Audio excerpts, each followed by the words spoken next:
بسم اللہ الرحمن الرحیم وعلیہ صلی وسلم دائما ابدا علی حبیبک خیر خلق کلہم۔ اللہ تبارک و تعالیٰ کا بے پایان لطف و کرم اور احسان عظیم ہے کہ جس نے ہمیں آج جمعۃ المبارک کی عظیم اور بابرکت محفل میں اکٹھے ہونے کی توفیق عطا فرمائی۔ سب سے بڑھ کر یہ کہ ہمیں دولت ایمان سے بہرامند فرمایا۔ رمضان مبارک کے حوالے سے ہمارا موضوع گفتگو رمضان اور قرآن ہی ہے، اور رمضان مبارک کے آغاز میں ہم نے اس موضوع کو لیا اس لیے کہ امت محمدیہ علیہ السلام اگر ہلاکت سے بچنا چاہتی ہیں تو اس امت کو قرآن کے ساتھ اپنے تعلق کو مضبوط کرنا ہوگا، قرآن کو سیکھنا اور سکھانا ہوگا، اور قرآن میں غور فکر اور تدبر کرنا ہوگا، کیونکہ قرآن ہمارے لیے نازل ہوا ہے۔ ہم نے کیسے زندگی بسر کرنی ہے اس کی رہنمائی بھی ہمیں قرآن سے لینا ہوگی۔ جب ہم قرآن پڑھیں گے اور اس میں غور فکر اور تدبر کریں گے، سوچیں گے، تو پھر ہم اس سے رہنمائی لے سکتے ہیں۔ اس کے علاوہ ہم قرآن سے رہنمائی نہیں لے سکتے۔ اگر ہم صرف قرآن کو پڑھتے ہیں لیکن قرآن ہمیں کیا سکھانا چاہتا ہے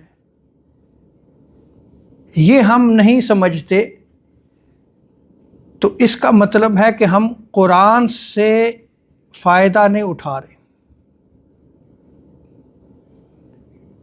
سو از حد ضروری ہے کہ آج ہم اپنے رویوں کو بدلیں،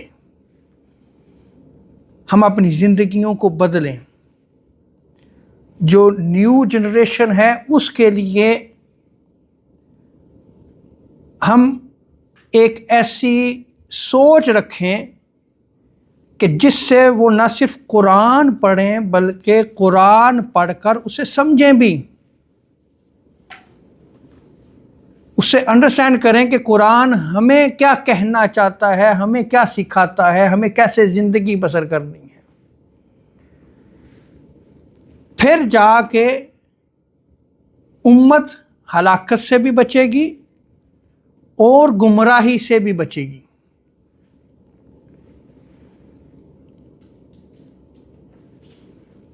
قرآن پاک سیکھنا یا سکھانا یہ دونوں افضل عمل ہیں، اور جو قرآن سکھاتا ہے آقا علیہ السلام نے اس کو افضل قرار دیا ہے کہ وہ تم میں سے بہتر ہے، تم میں سے افضل ہے۔ کون؟ وہ جو قرآن سکھاتا ہے۔ لیکن آج اگر ہم اپنی لائف سٹائل میں دیکھیں، اپنی معاشرتی زندگی میں دیکھیں، میتھ کا اگر ٹیچر ہے، اگر ہم اپنے بچے کو اس کے پاس بھیجتے ہیں یا وہ گھر میں آ کے ٹیوشن پڑھاتا ہے تو وہ پر آور کتنا لیتا ہے؟ میں نے آپ کو صرف ایک ایگزامپل دی ہے، دیگر سبجیکٹس بھی لے لیں آپ۔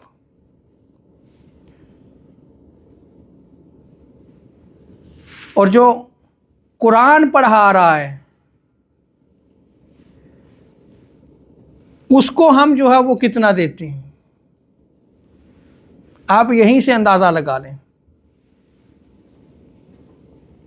یعنی جو تعلیم ہے، جو ایجوکیشن ہے، جو دنیاوی ہے، اس کی خاطر ہم جو ہے وہ اچھے سے اچھا ٹیچر اس کا اہتمام کریں گے، پھر ہم ویوز بھی دیکھیں گے،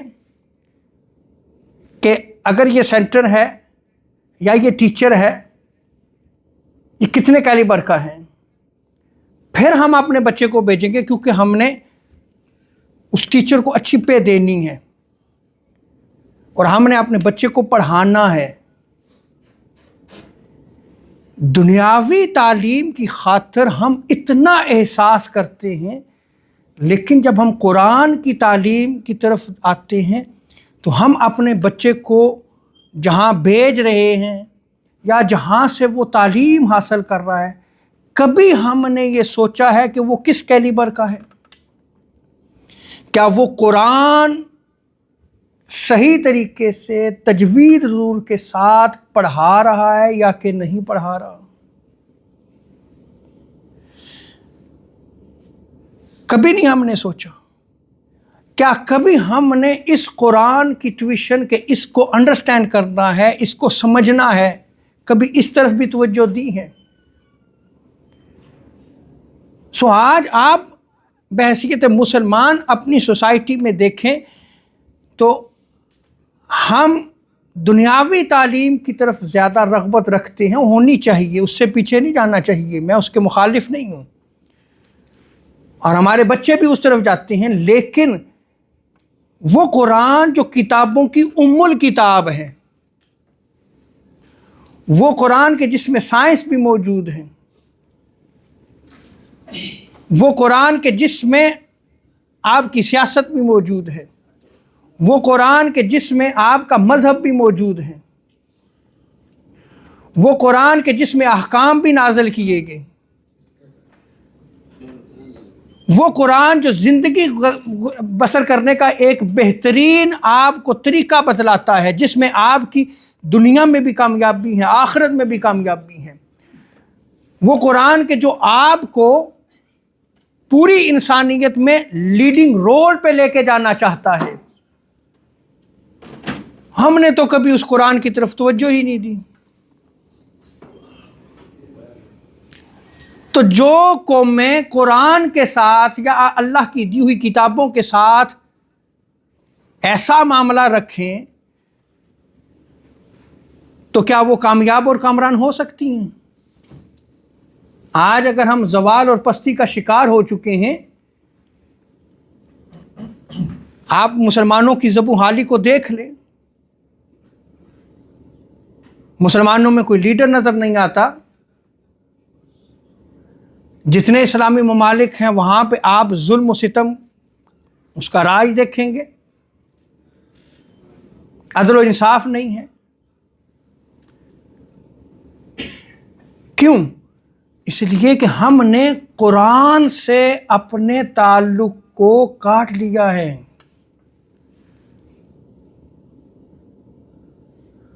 قرآن کے ساتھ امت کا جو تعلق ہونا چاہیے تھا وہ تعلق آج قائم نہیں ہے۔ ہم میں سے اس حال میں کتنے لوگ بیٹھے ہوئے، میں آپ سے پوچھتا ہوں کہ قرآن پڑھ کے کبھی اس کو انڈرسٹینڈ کیا ہے کہ وہ قرآن کیا کہنا چاہتا ہے، کیا کہتا ہے؟ کیا اس کی اسپیشل کلاسز اس کا کبھی اہتمام کیا ہے؟ بچوں کے لیے کیا ہم اس کا اہتمام کرنا چاہتے ہیں؟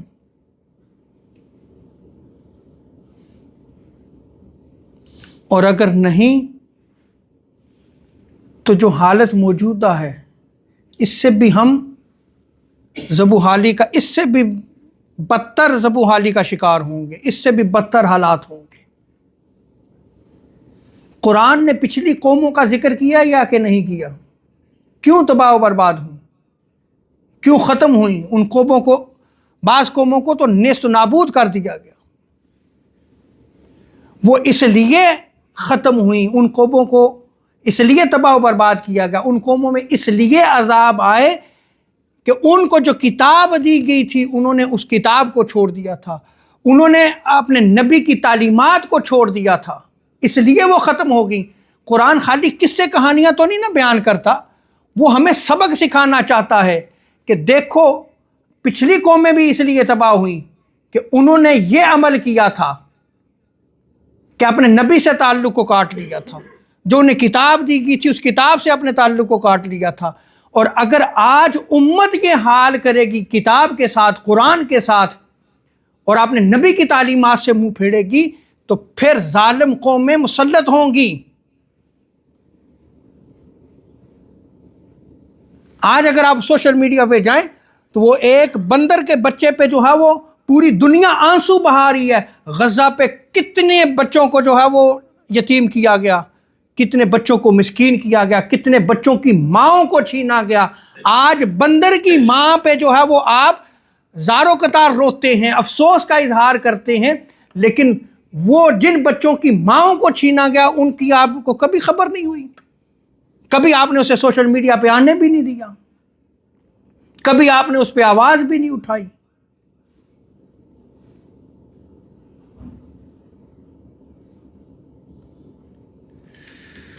اللہ رب العزت سے دعا ہے کہ رب تعالی ہمیں جو آقا علیہ الصلوۃ والسلام کی تعلیمات ہیں اور جو قرآن ہمارے لیے نازل ہوا، ہمیں وہ جو ہمارا تعلق کمزور ہو چکا ہے یا ٹوٹ چکا ہے، ہمیں اس کے ساتھ تعلق قائم کرنے کی توفیق عطا فرمائے۔ حضرت عثمان بن عفان رضی اللہ تعالی عنہ وہ بیان کرتے ہیں، آقا علیہ الصلوۃ والسلام نے ارشاد فرمایا خیرکم من تعلم القرآن وعلمہ، تم میں سے بہتر وہ ہیں جو قرآن سیکھتا ہے یا سکھاتا ہے۔ اب حضور صلی اللہ تعالی علیہ وسلم نے سیکھنے والے کو اور سکھانے والے کو کیا کہا ہے؟ وہ تم میں بہترین ہیں، وہ تم میں سب سے بہتر ہیں۔ اور دوسری روایت میں آتا ہے ان افضلکم من تعلم القرآن، تم میں سے افضل وہ ہے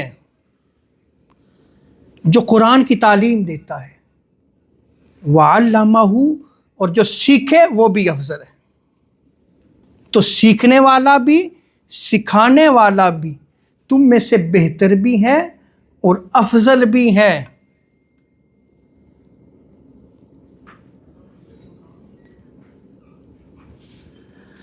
اللہ اکبر۔ اب آئیں، ہم جس ملک میں رہ رہے ہیں، اس ملک میں ہمارے بچوں کی بہتری، یا اگر نیو جنریشن کے اسلام کو ہم نے سیف رکھنا ہے، بڑی امپورٹنٹ بات ہے یہ،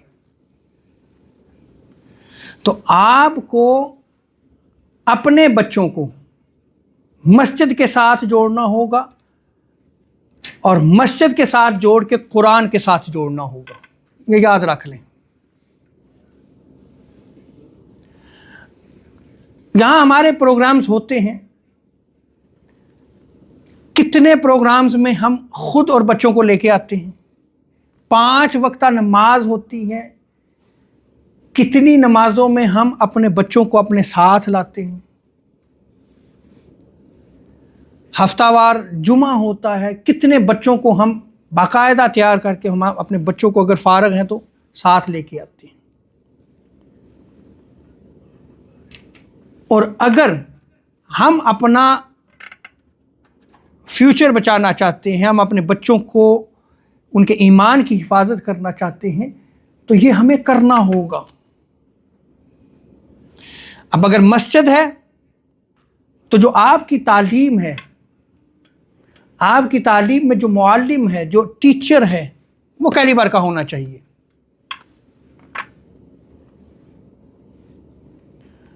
اگر وہ کیلیبر کا نہیں ہے تو آپ کے بچوں کو وہ تعلیم نہیں دے سکے گا۔ میں معذرت کے ساتھ، اگر ہم اچھی پے نہیں دیں گے ٹیچر کو تو آپ کے پاس اچھا ٹیچر نہیں آئے گا، اور اگر اچھا ٹیچر نہیں آئے گا تو اس وقت جو ہمارا سسٹم مساجد میں چل رہا ہے یہی چلتا رہے گا۔ پھر مجہول قرآن پاک کے لیے ہی آپ ریڈی رہیں، وہی مجہول قرآن پاک پڑھایا جائے گا۔ ایک ٹیچر کتنا کر سکتا ہے؟ 2 ٹیچر کتنے کر سکتے ہیں؟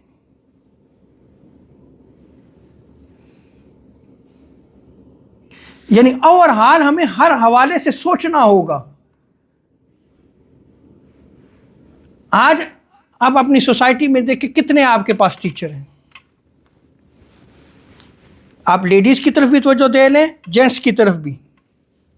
اگر آپ کا سینٹر ہے پراپر ایجوکیشن قرآن پاک کی، ہم نے تو قرآن پاک کو نا ایک نارمل کتاب سمجھا ہوا ہے. آپ اگر عرب میں جائیں، عرب کی یونیورسٹیز میں جائیں، یہ 6 سال کا کورس ہے، 7 سال کا کورس ہے، باقاعدہ تجوید کے ساتھ قرآن کو صرف پڑھایا جاتا ہے جس میں،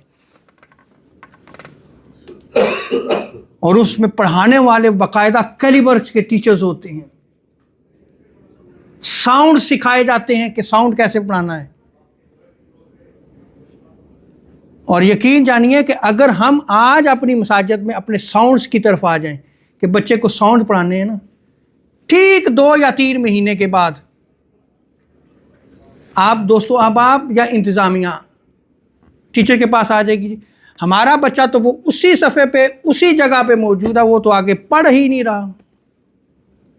اب ساؤنڈ سکھانا ہے، وہ بچہ ظاہری بات ہے عربی ہے، اس کا ساؤنڈ، ہا کا ساؤنڈ آپ نے سکھانا کتنا مشکل ہے. آپ کو کیسے اس کی پریکٹس کروائیں گے؟ آپ ہا کا ڈفرنس سکھانا ہے، آپ اس کی پریکٹس کروائیں گے باقاعدہ.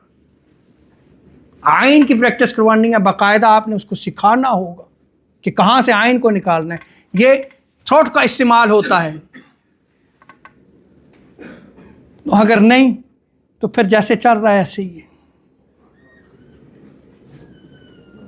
اور حال ہمیں سوچنا ہوگا. میں اس لیے اس قرآن کے موضوع کو لیا کہ خدا کے لیے قرآن کے ساتھ اگر تعلق قائم کرنا ہے تو ہر حوالے سے سوچیں کہ قرآن کو اگر ہم نے سیکھنا ہے، سکھانا ہے، تو اس کی بیس کی طرف آئیں. آپ سب سے پہلے قرآن پڑھنا آتا ہے کہ ہم نے اس کو پڑھنا کیسے ہے، پھر اس کے بعد سیکھنا آئے گا.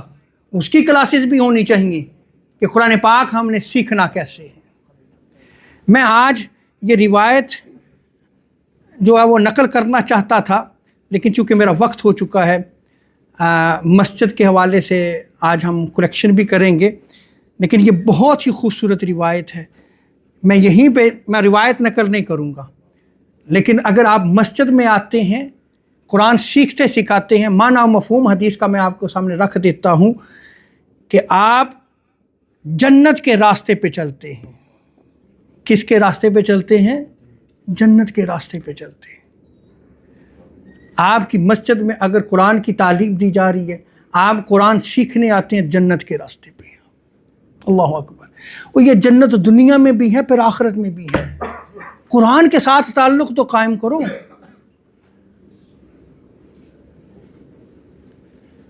وہ میں نے ایک سوشل میڈیا پہ ایک چیز دیکھی کہ ہمارے مسلمانوں میں خوشحالی کے وظائف جو ہم کرتے ہیں، وظیفے ہر گھر میں موجود ہیں. کرتے ہیں یا نہیں کرتے خوشحالی کے وظیفے؟ کہ رزق میں وسعت ہوگی، یہ ہوگا اور وظائف جو ہے وہ اس کے. لیکن خوشحال تو دوسری اقوام ہے. ہم نے بس اسی پہ جو ہے وہ تکیہ کر لیا، وظیفہ کریں گے بس ٹھیک ہے، سارے بیڑے پار ہو جائیں گے. ایسا نہیں ہے. اللہ تعالیٰ عمل کی توفیق عطا فرمائے، اور اللہ تعالیٰ ہمیں قرآن کے ساتھ تعلق کو قائم کرنے کی توفیق عطا فرمائے. وما علینا الا البلاغ المبین.